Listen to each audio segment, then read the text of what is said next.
Sup shitters, my name is Logan aka Spiderhands and welcome to SP Reviews, where today we'll be checking out a track by an act named The Swarm titled Night Terror. And if we switch over to here, this is off the upcoming album Flawed Mind. We're going to be listening through this track from start till finish and we're going to hear what we think. Let's go, let's do this. It's incredibly ominous off the bat, isn't it? We've got some mid-range and low-end strings simmering in the depths.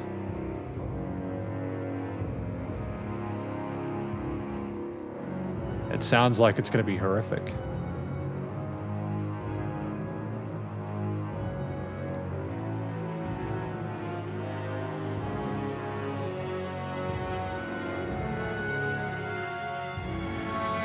I love the beauty of those, I don't know if those are actual samples or if they were recorded by the musicians who are involved with this. But either way, they're utterly sensational. It just sounds like an orchestra's playing it. I'm so impressed. The way that the different layers overlap with each other is sensational with the build-up of those orchestral drums.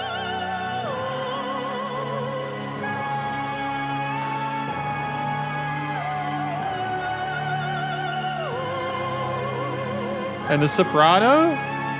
My lord.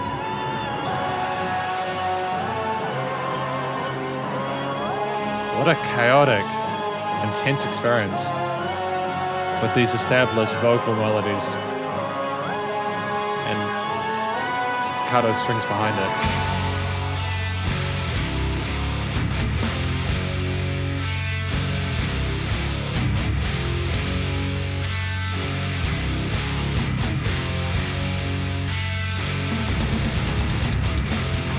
Can I, first of all, just before we get into that next verse section, can I establish just how fundamentally incredible this music is? I don't think I've heard as proficient an orchestral or symphonic construction as I have to a metal track in a long, long time as I have right then. Clearly the Swarm know what they're doing. I think it was so utterly interesting. You had clear segmenting and staging of it. As we moved along, it got bigger and bigger and bigger. And then these drums and the guitarists come in. And the growls. It's so heavy. It's so tight. And the strings are still continuing in the high end.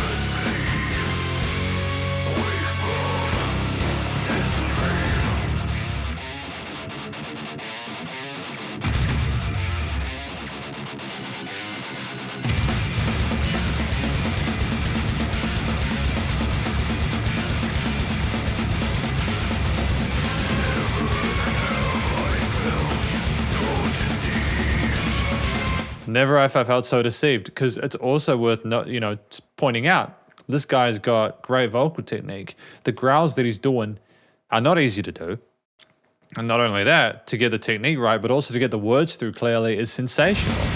You don't often get that from a lot of bigger acts.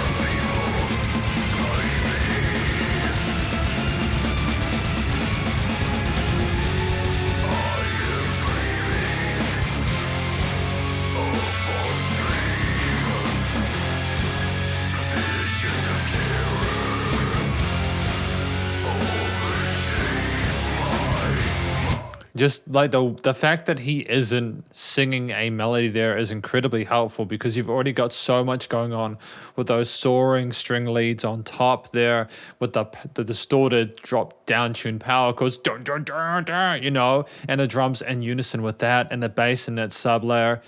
There's already so much there that you don't need a vocal melody. You just need to have its essence there to make it complete.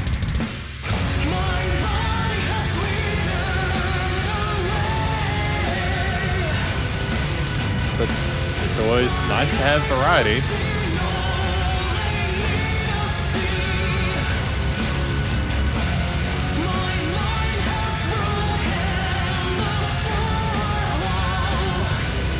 My mind has broken the fourth wall.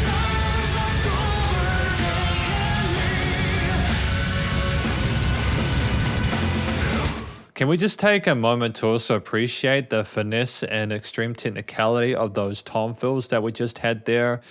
I know that we already know that that drummer can sort of play like that quickly and that cleanly, but to get that level of precision with the double kicks as well as those in and out sort of like tom bits on the floors and whatever else is going on there is sensational, and it works well with the relative minimalism going on behind the clean sort of harmonies there with the male and woman vocals. It's exactly what you need, and it's exactly what I want, and I wish that I listened to more metal like this.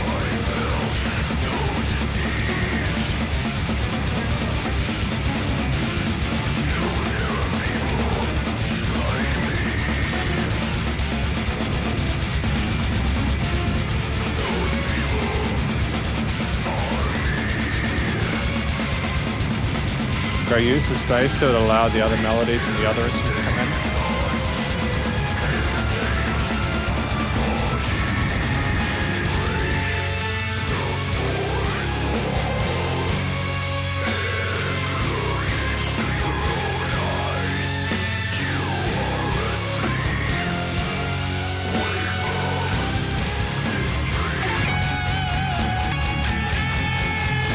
I'm not going to interrupt it. I want the solo to play out.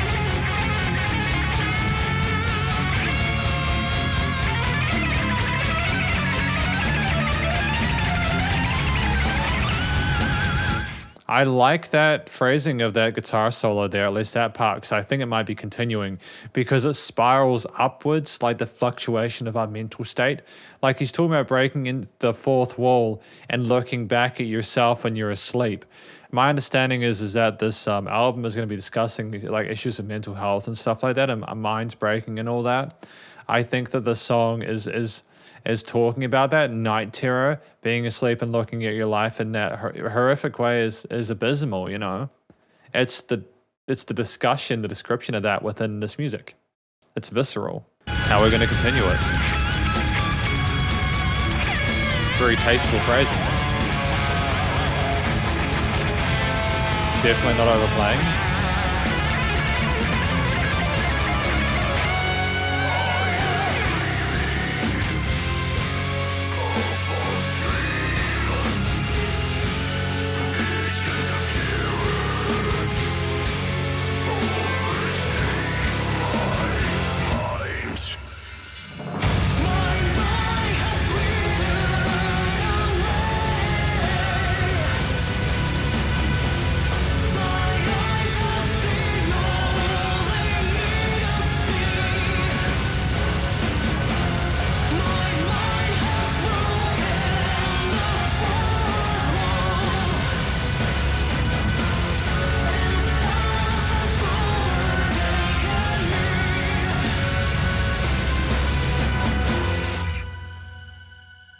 And we just fade out with those strings there.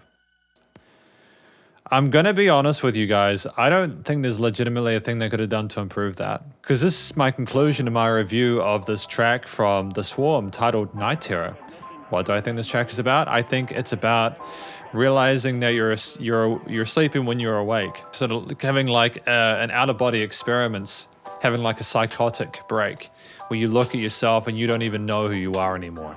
That's what I identify as this being about. I think it's incredibly deep subject matter. I can only imagine that this is something that's personally meaningful to the person who wrote it.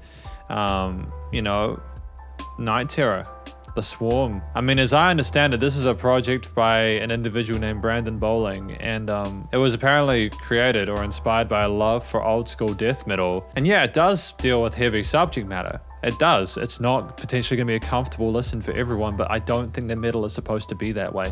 Music isn't necessarily supposed to be comfortable. I think that a lot of people, very quickly, I think that, you know, people say, is it good music? Music doesn't need to be pleasurable to be worthwhile or successful in what its delivery is. You can have music that will make you upset, music that will make you angry, music that will make you feel something other than pleasure. That is still good, quote unquote, good music if music is successful, dude. You know what I mean? This here is music where I think it's great for a lot of different reasons, but like one is the vocals. It's not just the story and how it was told in a relatively minimalist way. Like there wasn't a whole lot of exposition and a whole lot of kind of over explaining or, filler or anything like that. We said what we needed to say. We came in and out with it. Most of the focus, as far as I'm concerned, was on the instrumental performance, and as well as the vocal performances and the harmonies and the reiteration of the main messages there, which I think is astoundingly effective.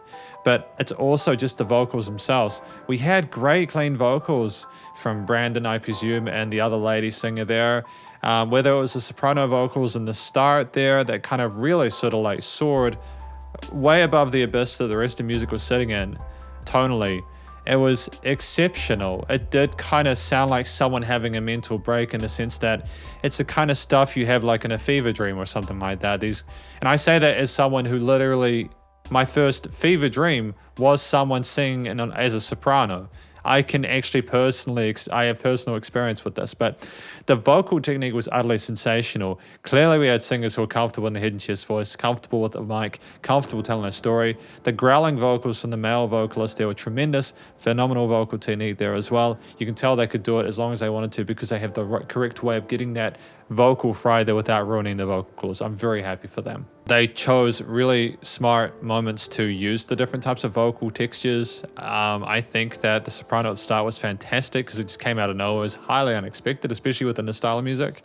We had, the growly vocals worked well with the style of guitars and drums we had in the verse sections.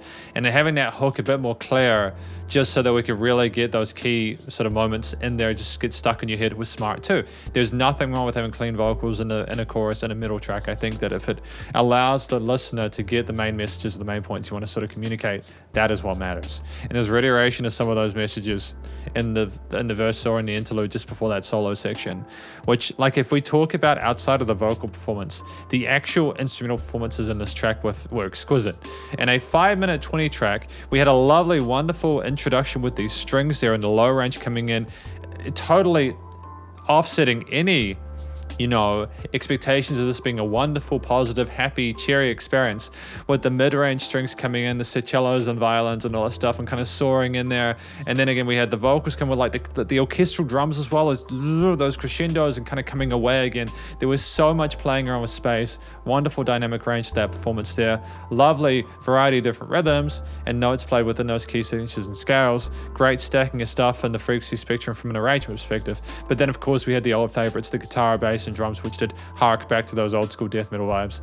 The tones were absolutely appropriate for the style of music we were going for and the influences, but also it had that modern kind of edge there where it didn't sound sanitized, but it sounded really well mixed and everything was nice and tight, and there was absolutely no way that things could have been differently, in my opinion, from a studio perspective, that would have improved it.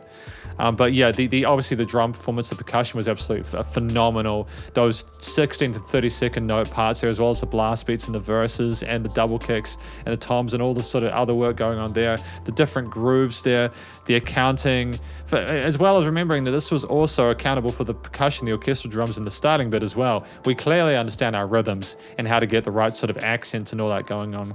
The bass lines stuck well within the sort of like the root notes and played around with the main sort of chord progressions and all that stuff as a supportive role in the sub bass, and that was nice and tight. The guitars though, man, so those string skip kind of parts with the muting and everything like that, going between that and the sort of the da da da da da da, and those chugging chords in the chorus, combined with the absolutely sensational guitar solo in that last part where we went between sort of whole note sort of legato phrasing to sort of shredded kind of 16th triplets or something like that, and up in there with the wonderful repetition of those random melodic and rhythmic ideas there for that last part with that phenomenal bend there and the tremolo work. It was just incredible. I cannot fathom. I really hope that this album gets a phenomenal amount of attention because it deserves it. The instrumental work here is sensational. And what I love most of all is that we did not fall onto the crutch of needing a piano. If I had a penny for every time I hear a song within this genre that has a piano in it, I would be just drowning in pennies. And I'm so glad. I don't mind when there's a piano, but I love when we can just do something atypical of the genre, atypical of the scenario we're going for. I personally do not think that piano would have sort of being here. Sometimes people want that sort of like security, having more of a rounded instrument there from an arrangement and studio perspective in terms of the tone EQing stuff. But I'm so glad we didn't have a piano in this. It wouldn't have suited it. Even if there was a subtle key part, it wasn't prominent. I think that it was raw and edgy, and there was some crazy stuff going with some chromatics and stuff like that, but I still think it was easy enough track to follow. Clear, incredibly proficient instrumental performance there. Great chemistry between the instruments involved in the mix. Luxurious in its accompaniment and structure and composition. Very impressive. And the studio side of things, the recording, mixing, and mastering was absolutely, it was gorgeous. I love the way that everything was recorded. The correct microphones were used. I can't tell whether those strings were recorded or sampled, and I don't care. They sound magnificent. They're better sounding than some of the samples or whatever I hear from commercial, like major labels these days. I don't know how they did it. I don't know how they managed to create this, how they managed to do it. I am blown away. And as someone who has been reviewing music for quite a long time now, I would say this is one of the best tracks I've reviewed in this genre, period. The EQing was damn near flawless. It was nice one to stereo field with lots of bits pitter-pattered around. There was so much range there, with not just with the accompaniment and the way that the instruments were layered and all that, but it's also just that you had little peaks and troughs and little sub-layers as well as different instruments kind of peeking their heads out and kind of digging around there as if you were really having a lapse there, as if things were wriggling and squirming in your mind. And I adore it, because it's like we not only got to the state where we knew how to mix and master, but we made it more of a piece of art. We were artistic with the way we approached it. There was phenomenal dynamic range there, change of perceived loudness. It was more than any of us deserved, and I do not say that lightly. I think that this is the level that you need to in order to find a place within the music industry in this specific type of music. And I am spoiled. I'm going to listen to stuff like music like this, and I'm going to be harshly critical of it from now on, because I feel like this is kind of where musicians need to get to in order to really make it. This is the quality we need. It is. I mean, the limiting compression, it was phenomenal. It was nice and loud with that pumping. That was damn near flawless. This is as close to a near perfect review as I'd give. Like I used to give like numbers, or at least I did last year. I'd give this a 9.5 out of 10. It's just, I don't know. I'd have to think before I gave it a 10, but definitely 9.5. This is my review of Night Terror by The Swarm. If this is indicative of the rest of the album, buy it. Hopefully you enjoyed it. If you did, please do show them some love via their various social medias. And I'm sure this will be on all digital stream platforms. So stay cool and stay safe. And please remember to support your local musicians and artists at this point in time, as either how more than ever with all the crazy stuff going on in the world. And I'll catch you in the next review. Spiderhands out.